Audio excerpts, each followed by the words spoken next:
YouTube kanalimga video chiqarmaganimga ham ancha bo'pti. Menimcha meni ko'pchilik sog'indi.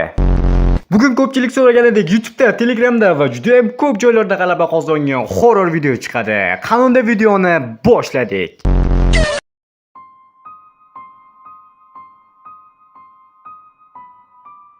O'yinchi yangi mir ochmoqda va mir nomida men va mening do'stimning dunyosi deb ataydi. Va o'yinga kirib oladi va birozdan keyin uning do'sti ham o'yinga kiradi. Va ular birgalikda daraxt chopib vijvaniya qilishadi. Bu vaqtda esa o'yinchining sherigi juda ham katta tezlikda mana bunday katta qasrni qurib tashlaydi. Bu uy emas, rostdan ham qasr ekan. Mana bu yerdan kuzatadigan joylar ham bor ekan hattoki. Va shu payt o'yinchi daraxt chopayotgan paytda ortidan nimadir yurib o'tadi.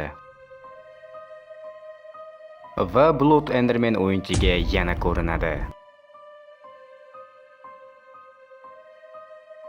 Va mana nihoyat kech ham tushdi va o'yinchilar endi uxlashga qaror qilishadi. Lekin uxlashdan oldin o'yinchilar bir narsani sezib qoladi. Ya'ni bu olamda bitta ham mob yo'q. Ya'ni kechasi tushgandan keyin ham hech qanaqa zombi, creeper, o'rgimchakka o'xshagan moblar umuman yo'q. Va ko'rishingiz mumkin, mir normal rejimda turibdi.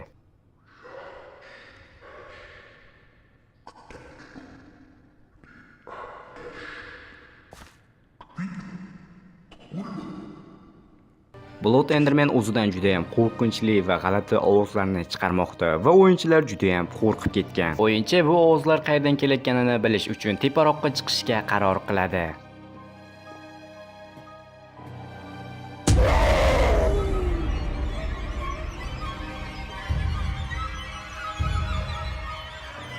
Blood Enderman ularni qurshab olgan edi va bu yerdagi bloklarni ham sindirmoqda.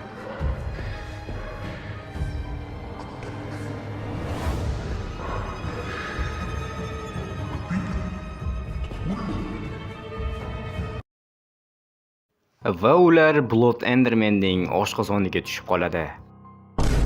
Keyin o'yinchilar kelishgan holda o'yindan chiqib ketishadi.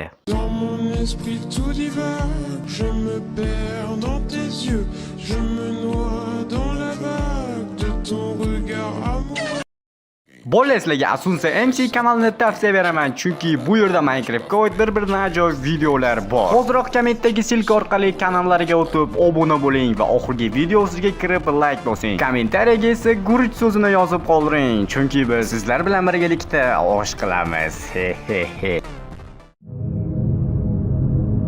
O'yinchi mazza qilib survival o'ynashda davom etardi va bu yerdan shaxta ko'rib qoldi va shaxtaga keyinroq tushishga qaror qildi va o'zining kulba vayronasiga kelib sandiqdan toshlarni oldi.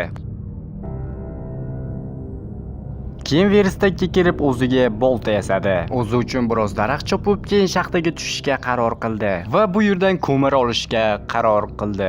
O'yinchi shaxtaning yana ham chuqurrog'iga tushib borardi. Menimcha o'yinchi almas topish niyatida bo'lsa kerak, u yana ham chuqurga tushib ketyapti. Birozdan keyin o'yinchi duxuni berib tashqariga chiqishga qaror qildi. Negadir u juda ham qo'rqib ketdi. Menimcha o'yinchini g'ordagi turli xil ovozlar qo'rqitgan bo'lsa kerak. U yana o'z uyiga yetib keldi va o'zining qazib olgan temirlarini pechkada pishirib olmoqchi, ya'ni eritib olmoqchi. Va mana temirlarni pishirmoqda.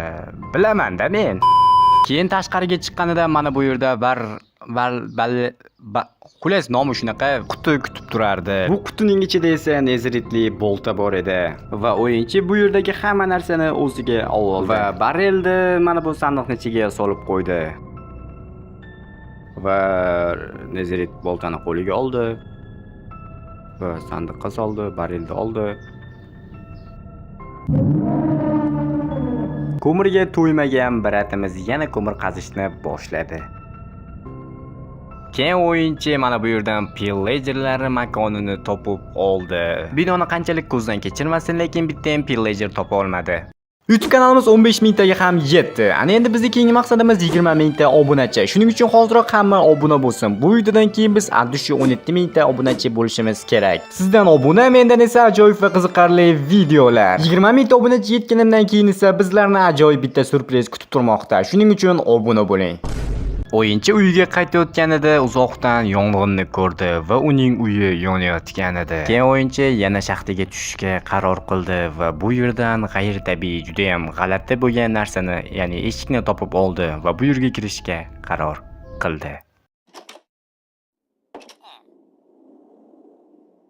Oh my god, bro. Oh, hell no, man. What the fuck? O'sha aytgan gapim, bu videodan keyin biz 17 ming obunachiga erishimiz kerak. Shuning uchun obuna bo'ling va videoga like bosing. Kommentariyada esa keyingi video qanaqa bo'lishini yozib qoldiring. Hammangizga rahmat, keyingi videolarda ko'rishguncha.